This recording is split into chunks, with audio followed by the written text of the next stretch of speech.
¿Qué tal amigos, amigas, vecinos todos? Un nuevo programa de Todo Cambia, aquí en el Quisco Televisión, desde el Centro Cultural La Torre de Orión. Me acompaña como siempre a mi izquierda Rosa María Leal Ita. Hola Rafa. En los mandos técnicos nuestro director detrás de las cámaras, Boris Morales. Quien le habla, Rafael Valvé. Tenemos en esta oportunidad un invitado de lujo, a mi entender. Él es antropólogo de profesión, nacido y criado en la zona, en Isla Negra, Luis Morales Pichinante. Te agradecemos, Luis, la aceptación de gente que no ha querido venir. Después vamos a hablar los nombres. Muchas gracias por la invitación a Boris, a Rafael, a Ita, en el programa Todo Cambia del Quisco, y es un placer estar con ustedes y estoy dispuesto a sus preguntas, a poder contestar a la conversación. Luis, desde la antropología se puede ver y analizar los diferentes procesos sociales.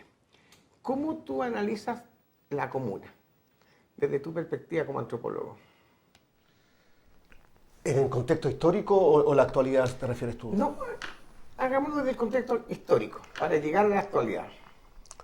Bueno, la comuna del Quisco, como nosotros lo hemos venido expresando hace mucho rato, en su formación histórica, cultural, es muy diversa, es heterogénea si nosotros lo comparamos con otras localidades como como el Totoral, Isla Negra, el mismo Algarrobo, el Tabo, donde existe una construcción cultural más específica y que está dada por la geografía del Totoral y su gente, su representación, su cultura, su historia.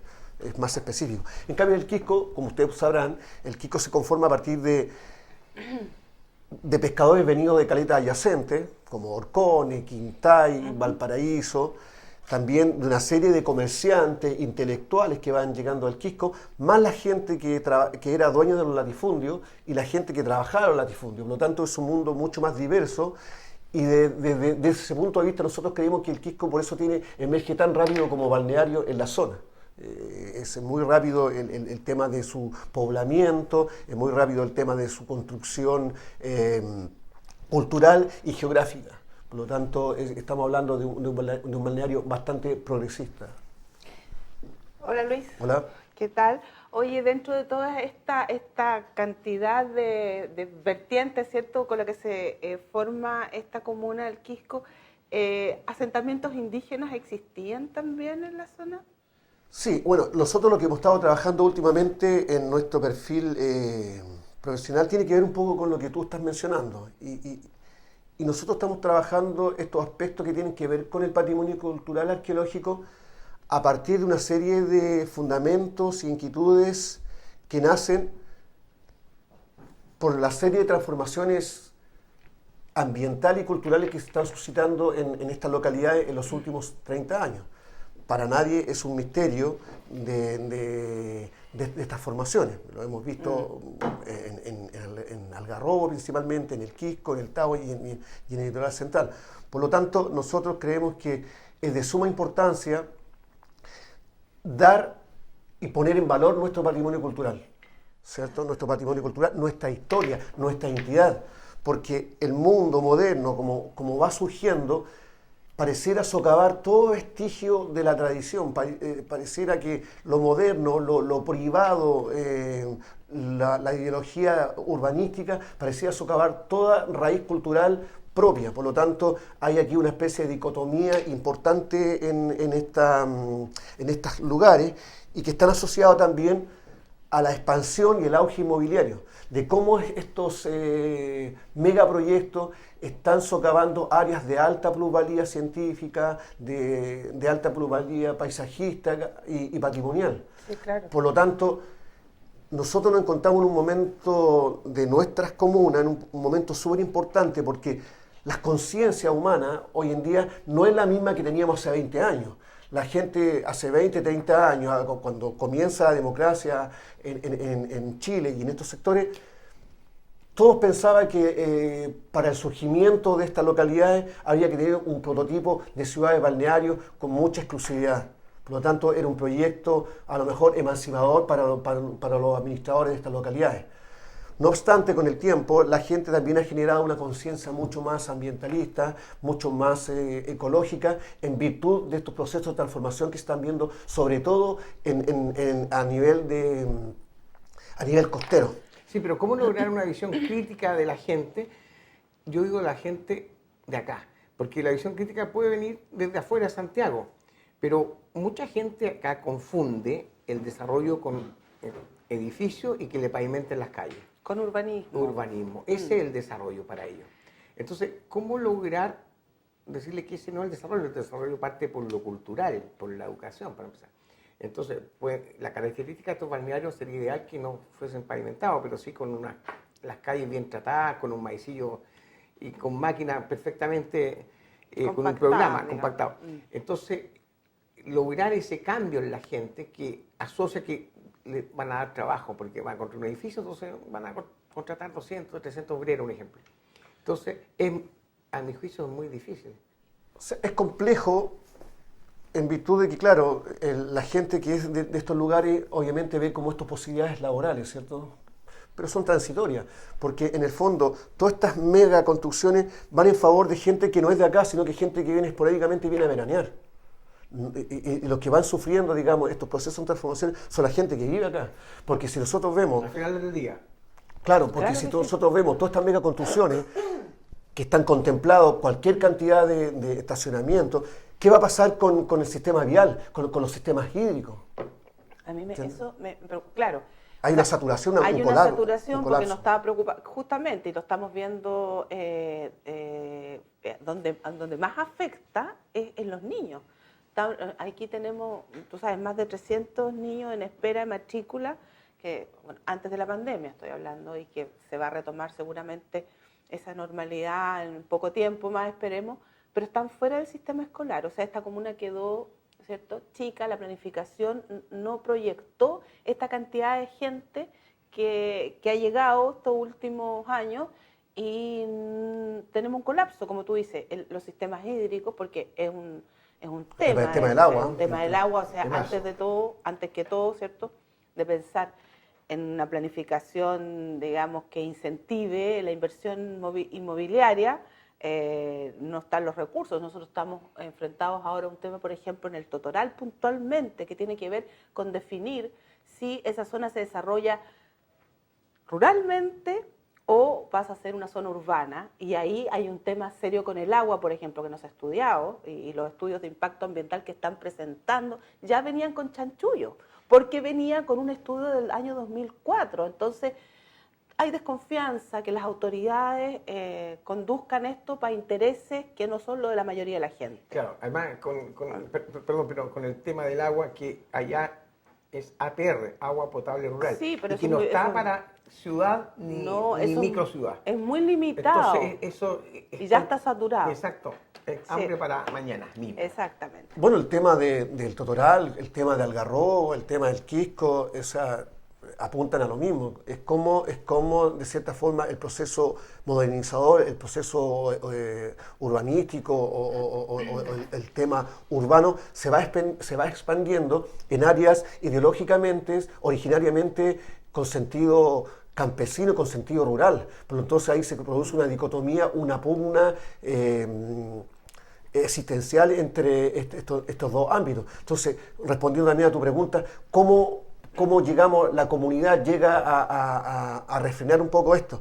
Yo creo que la comunidad es la encargada de tener estos procesos o equilibrar estos procesos, porque creo en eso. no se puede soslayar el proceso modernizador porque es parte de la humanidad, como se va desarrollando. Por lo tanto, es como buscamos cierto equilibrio entre las raíces culturales y el proceso modernizador, que vaya en equilibrio con nuestro entorno. Pero si nos ponemos a hacer murallas de cemento en todos lados, en todo el borde costero, ¿qué va a pasar con nosotros? ¿Qué va a pasar con nuestras generaciones? ¿Qué va a pasar con nuestro entorno? Entonces son localidades que van a colapsar. Y perdemos la calidad turística también. Y la calidad de vida de las personas Y también. la calidad de vida de las personas, porque del turismo vivimos, y aparte de una calidad de vida en términos ambientales, también económicos, ¿no? Totalmente. Porque el valor, digamos, el valor que tiene esta zona radica principalmente en su naturaleza. O sea, el mar, el campo, la playa, las quebradas, en fin, la diversidad. Y la cercanía con la capital, para bien o para mal. O sea, es realmente, esto es un jardín maravilloso y claro, y como tú dices, existe esta dicotomía en que por un lado está la necesidad de progresar, entre comillas, con este crecimiento que hay que obviamente planificarlo para que no se nos escape más de lo que se ha escapado, y con el equilibrio que tiene que haber respecto del territorio mismo. Que, Volviendo un poco como al tema político en boga hoy en día, es importante de que la comunidad pueda participar de los planes reguladores y de uso de suelo.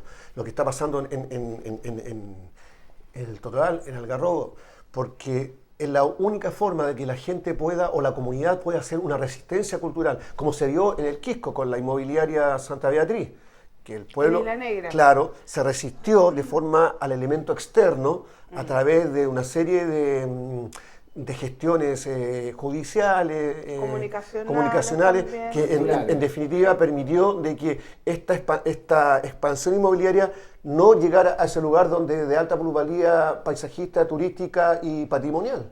Por lo tanto, eso mismo se podía replicar cuando la comunidad tiene sentido de pertenencia. A lo que decía Rafael, ¿qué nos falta a nosotros? Es educar, porque como se está generando este proceso de transmisión cultural que viene de distintos lugares con el proceso modernizador, vamos perdiendo nuestras raíces. Por lo tanto, es súper importante que la gente que lleva arraigado mucho tiempo acá en estas localidades, la gente que es oriundo de acá, pueda complementar ideas con todos los actores sociales a través de un trabajo intersectorial, donde se puedan aunar criterios y donde queden de lado los revanchismos, las políticas partidistas, etcétera, los intereses personales. Eso creo que va mucho más allá para poder unir criterios en torno al tema medioambiental en esta Pero zona. el tema es que el plan regulador, tengo entendido que no es vinculante. Lo que la comunidad opine, no, o porque sea, al final lo vota el consejo.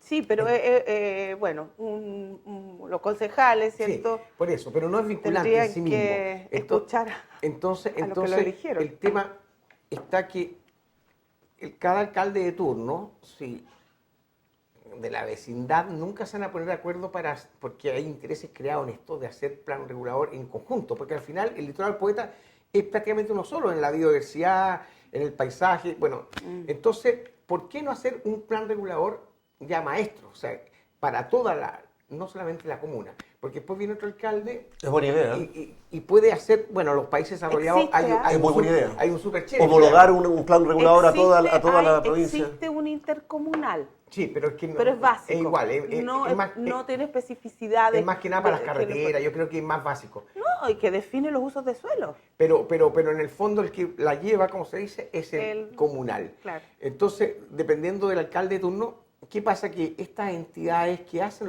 el plan regulador, hacen plan regulador en calidad de fábrica de salchichas. O sea, quieren aplicar el mismo plan regulador que a lo mejor en Tomé con el del Quisco, porque a ellos les conviene, tienen la matriz y todo. Cuando la realidad de Tomé no es la misma que el Quisco, ni la de Coinco, ni de Peumo, ¿me entiendes? Entonces al final son planos reguladores que en su esencia ya vienen prefabricados, prearmados. Y yo creo que ahí está el gran pecado de lo que ha sucedido en estas comunas. Sí, pero las directrices las da el mandante y el mandante es el municipio. Y el municipio, antes de un plan regulador, hace un plan de desarrollo comunal. Y este plan de desarrollo comunal que dice cómo queremos, porque se consulta a la comunidad cómo queremos y visualizamos el desarrollo del Quisco que se lleva 20 años, siempre y la gente se ha expresado, ¿cierto? Se ha expresado a favor de los ecosistemas, del medio ambiente, del borde costero, de la preservación natural del paisaje, en fin. Por eso no se expresa después en el plano regulador. ¿Te fijas? Entonces, es muy necesario que estos instrumentos tengan una conversación. O sea, tienen que ser uno, ¿cierto?, reflejo del otro. Si la gente definió de esta forma, tenemos que expresarlo entonces así en el plano. Entonces, ahí Pero donde... en la realidad no es así. Claro, no es así. justamente. Además, es poca la gente que participa.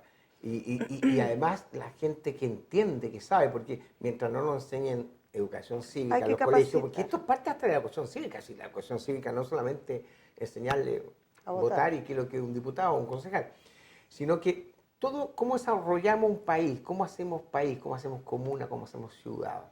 Ese es el tema. Y aquí, desgraciadamente, yo no digo aquí en el Quisco, en general la gente está muy poco informada de esto. No, hay una apatía, no le interesa. Y los que realmente le interesan muchas veces alegan que sus propuestas no fueron consideradas en absoluto. Entonces ahí es cuando uno dice, bueno, aquí alguien está atornillando al revés, o aquí hay intereses creados. Sí, lamentablemente, como se han establecido las políticas de desarrollo en Chile, hablan un poco de lo que tú refieres.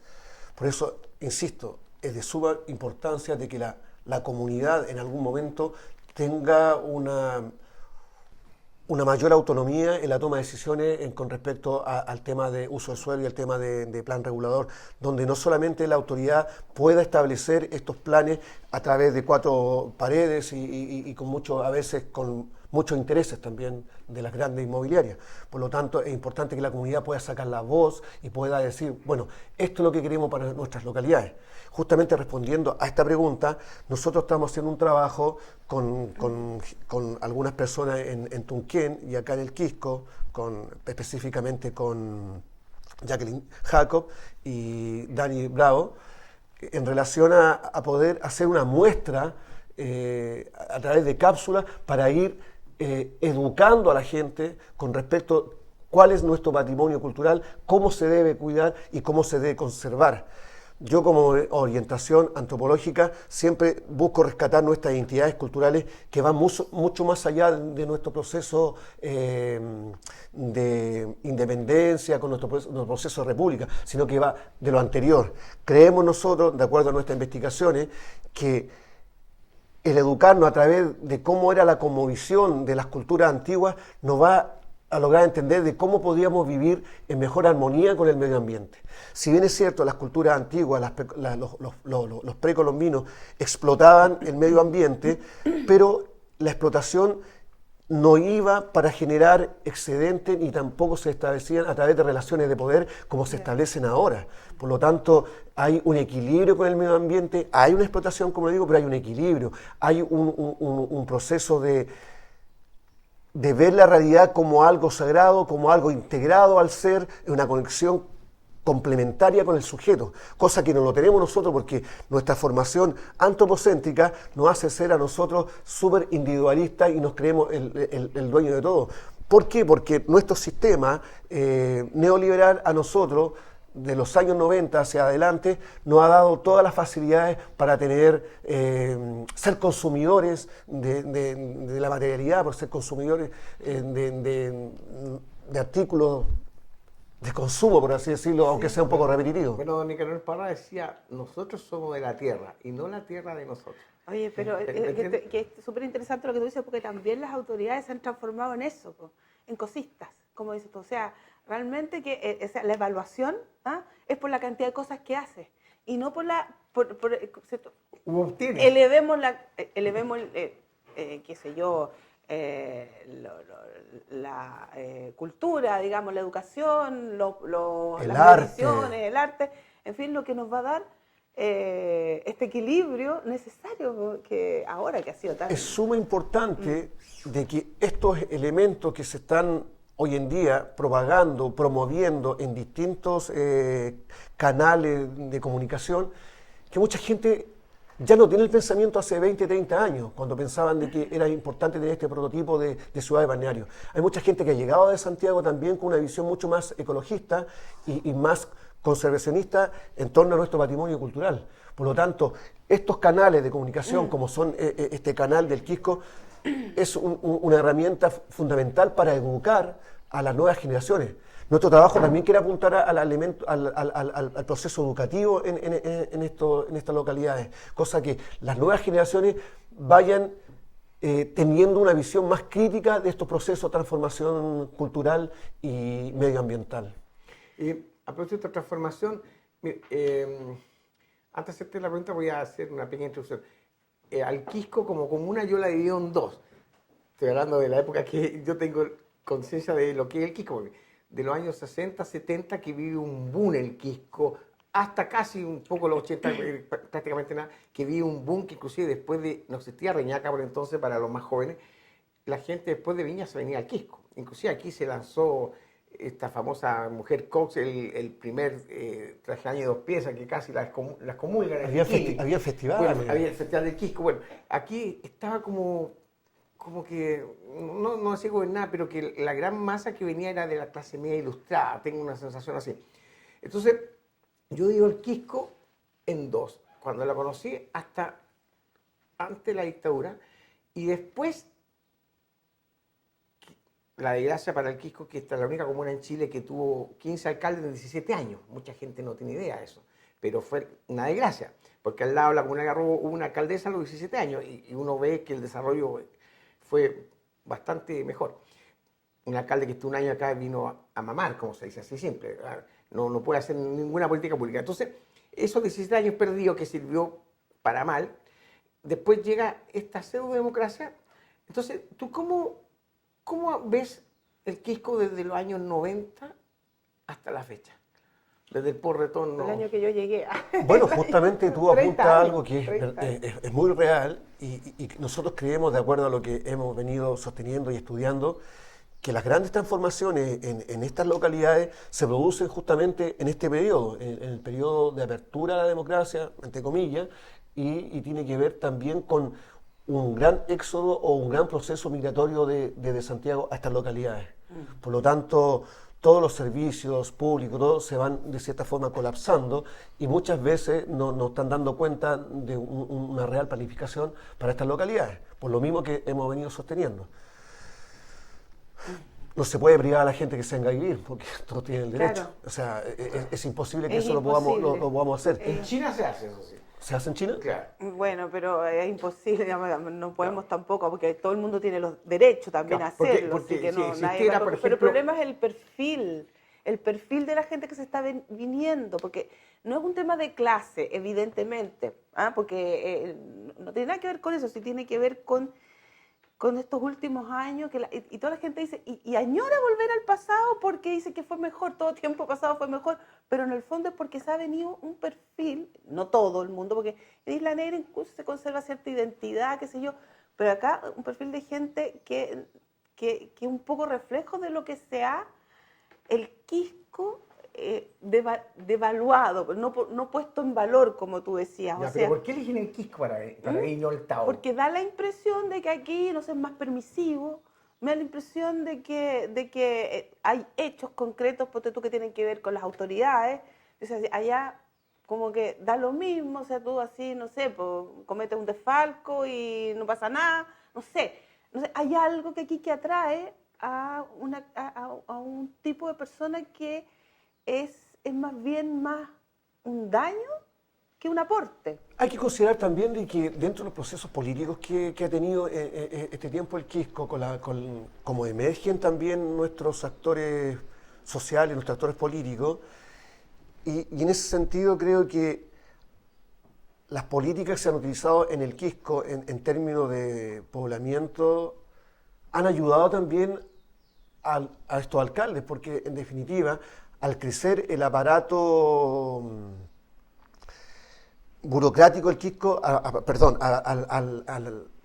haber un aumento de la población, también hay un aumento en el aparato burocrático en las municipalidades, por lo tanto, también hay muchas cosas que hacer, hay mucho más necesidades que hacer. Sí, por lo claro. tanto, a los alcaldes que están y se mantienen en el poder, esto de cierta forma les beneficia, porque se les va apoyando más gente que viene llegando Clientelismo político, en tema de voto. El tema del aparato municipal ha ido creciendo. Nosotros vemos como el Quisco es Tremendo. inmenso el aparataje municipal. Por lo tanto, todos esos actores políticos también vienen a refundar lo que se viene haciendo. Por lo tanto, de cierta forma también se juega políticamente con el tema del desarrollo y con el tema del poblamiento. Muchas veces estas personas que llegan a favor también de estos alcaldes que están y obviamente que les conviene por otro lado. Pero no se está pensando un poco lo que es la identidad de estos pueblos, cómo se va a perder esta identidad de los verdaderos personajes de estos pueblos, la gente sin historia, la gente que hizo estos pueblos, pues. que levantó estos pueblos definitivamente. Entonces nuestro trabajo está apuntando a eso, a hacer un reconocimiento a esta gente que le ha dado vida a estos pueblos y que son parte de nosotros y que muchas veces están en el anonimato. Por lo tanto, nuestros trabajos, insisto, está apuntando a eso, a rescatar nuestra identidad quisqueña, nuestra identidad del litoral, antes que se siga consumiendo con este vorágine de lo moderno, mal mirado, entre comillas. Sí, claro, o sea, tu trabajo es súper importante, entonces sería un tremendo aporte, es un tremendo aporte para que todos conozcamos, entendamos, pero también como una base súper importante para poder de ahí emanar políticas públicas que puedan poner en valor justamente estas tradiciones y mantenerlas y conservarlas contra la amenaza del crecimiento inmobiliario no planificado, digamos. Y la mal llamada modernidad, Y la mal llamada... si no se equilibra con la tradición, con los elementos identitarios de los pueblos. Se debe respetar los elementos identitarios de los pueblos, porque así los pueblos tienen vida, saben para dónde vienen, dónde están y hacia dónde van. Súper interesante. Claro. ¿Y cómo a través de las artes buscar una identidad cultural emancipadora en las personas? Excelente, excelente. Yo creo que muy buena pregunta, Rafael, porque Qué bueno. yo creo que el tema ahora de todos los agentes culturales que existen en estos pueblos es tratar de educar a las nuevas generaciones, en los colegios, al profesorado, a la relación pedagógica, cómo podría ser estas localidades entendiendo de que no pueden cambiar tan radicalmente y convertirlas en murallas de cemento. Nosotros necesitamos nuestros espacios geográficos, nuestros íconos geográficos representativos que debemos cuidar y que son patrimonio de más de 8.000, 5.000 años en esta zona. Por lo tanto, en 30 años, un patrimonio de 5.000 años va a desaparecer en 30 años. Entonces es justo también para la gente sin historia, para estas localidades y obviamente para quienes amamos el medio ambiente y nuestro entorno natural. Nuestro terruño, ¿cierto? ¿Y tú crees que existe esa capacidad para valorar Yo creo que ese estamos patrimonio? en el momento de que nuestras autoridades puedan reflexionar, de que nuestra comunidad pueda reflexionar de la importancia de poder entender estos procesos de transformación. Y al entender estos procesos de transformación, cómo somos capaces de generar líneas de acción, políticas de desarrollo ambiental, pero con participación ciudadana. Porque, insisto, si se siguen haciendo estas planificaciones en 4 paredes a partir de intereses, va a ser muy difícil.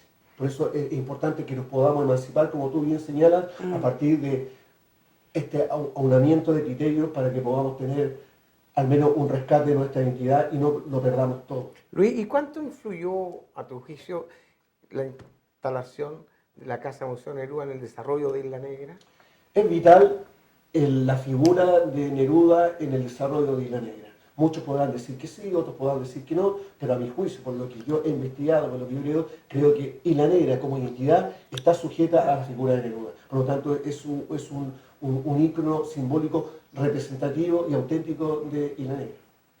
Así es.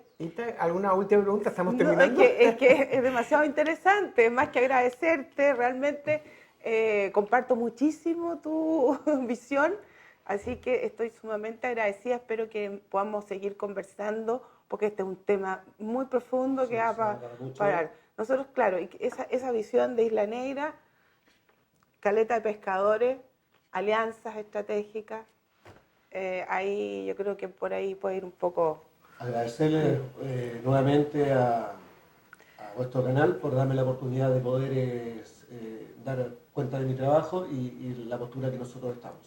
Bueno, de una política más ecologista que una política más partidista. No, se agradece a ti. Se agradece, Luis. Yo, cuando llegué a vivir a esta zona, la comuna, el Quisco, éramos 8.000 habitantes, ahora somos 16.000. En Isla Negra éramos 800, ahora son 1.600. Mira, creció en la misma proporción. Y uno dice que creció un 100% en 20 años, que es mucho. Y eso es exponencial, porque ahora va a crecer mucho Sí. más en mucho menos tiempo. Claro, pero se está viniendo a vivir gente joven, además que no le interesa la precariedad de la casa, sino que le interesa el entorno. Claro. Y eso es interesante. Bueno, de seguro vamos a tener a Luis Morales Pichonate invitado en una próxima oportunidad porque nos quedó mucho materia por desarrollar, así que te agradecemos una vez más. Gracias, Bori, también. Y Bori. Y bueno, a ustedes le agradecemos una vez más la cantidad de visitas que tenemos en nuestro canal, de verdad. Y cualquier cosa nos pueden escribir a elquiscotelevisión@gmail.com y nos despedimos desde el Centro Cultural Torre Orión. Gracias, hasta la próxima.